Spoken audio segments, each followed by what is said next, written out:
तिकडे विदर्भातील यवतमाळ जिल्ह्यामध्ये आज दुपारच्या सुमारास अवकाळी पावसानं जोरदार हजेरी लावली आहे आणि तालुक्यातल्या बोरगाव, दाभडी आणि इतर परिसरात अनेक गावांना या नैसर्गिक आपत्तीचा मोठा फटका बसलाय। दुपारी सुमारे 2 वाजण्याच्या सुमारास गडगडाटासह वादळी वारा आणि गारपीट झालेली आहे आणि जवळपास अर्धा तास सुरू असलेल्या या वादळामुळे अनेक घरांचे पत्रे देखील उडाले, तर काही घरांचं मोठं नुकसान झालंय। या गारपिटीमुळे शेतकऱ्यांच्या शेतामध्ये साठवून ठेवलेला तीळ, गहू, ज्वारी, त्याचबरोबर बाजरी आणि कडधान्याचंही मोठं नुकसान झालंय।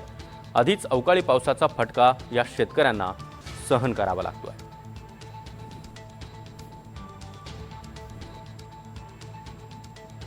आणि या संदर्भात अधिक माहिती देण्यासाठी आमचे प्रतिनिधी प्रतीक राठोड आपल्यासोबत आहेत। प्रतीक, अवकाळी पाऊस आणि खरं तर मान्सूनपूर्व पाऊस म्हणावा लागेल, मात्र त्यामुळे प्रचंड नुकसान।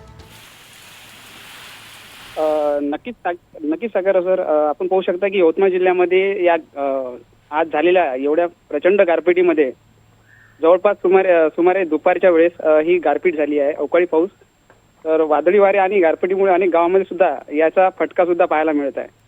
आर्णी तालुक्यातील बोरगाव, तेंडोळी आणि दाभडीसह परिसरातील या गावांना या नैसर्गिक आपत्तीचा मोठा फटका सुद्धा या ठिकाणी बसलेला आहे।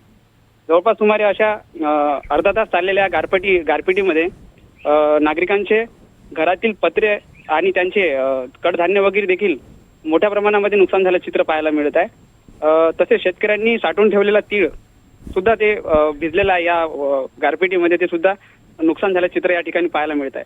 या गारपिटीमुळे शेतकऱ्यांचे आर्थिक नुकसान झाले असून पंचनामे करून नुकसान भरपाई देण्याची मागणी सुद्धा नागरिकांकडून करण्यात येत आहे। दरम्यान वाढत्या उष्णतेमुळे त्रस्त नागरिकांना काही ठिकाणी तर दिलासा मिळाला आहे, मात्र अशा या गारपिटीमुळे झालेल्या काही गावांमधील नागरिकांना खूप मोठ्या प्रमाणात नुकसान सहन करावं लागतं। धन्यवाद प्रतीक या माहितीसाठी। तर अवकाळी पाऊस आणि वादळी वारं, त्याचबरोबर शेतकऱ्यांचं हे अशा प्रकारे मोठं नुकसान झालेलं आहे। शेतकऱ्यांच्या घरामध्ये देखील पाणी शिरलंय, गोठ्यामध्ये साठवून ठेवलेलं धान्य या पावसामुळे भिजून गेलंय, त्यामुळे शेतकरी हवालदिल झालाय।